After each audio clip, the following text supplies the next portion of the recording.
आज की कहानी सुनते हैं। महाभारत का युद्ध शुरू होने वाला था।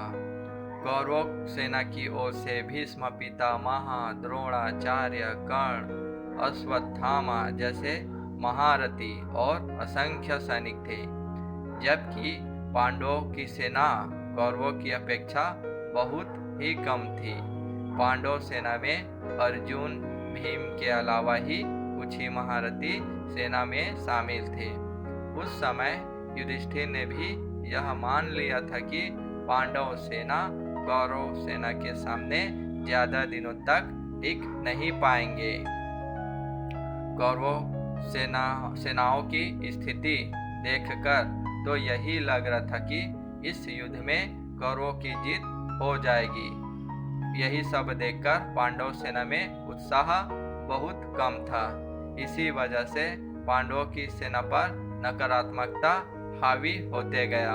यह सब देखकर अर्जुन ने अपनी सेना को समझाया कि हम संख्या में भले ही बहुत कम हैं, लेकिन हमें अपना प्रयास पूरी ईमानदारी से करना ही होगा।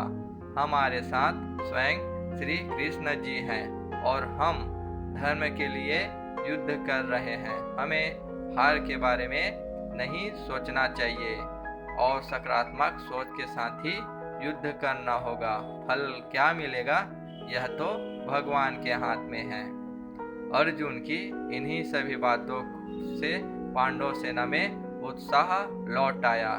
सभी सेना पूरी ईमानदारी के साथ युद्ध करने के लिए तैयार हो गए और इसके बाद श्री कृष्ण की रणनीतियों से और पांडवों के पराक्रम से कौरव सेना की हार हो गई और भाग्य पर भरोसा करने वाले लोगों को महाभारत युद्ध की शुरुआत में ही पांडव सेना की हार दिख रही थी। लेकिन पांडव सेना के सकारात्मक सोच ने परिणाम ही बदल दिया।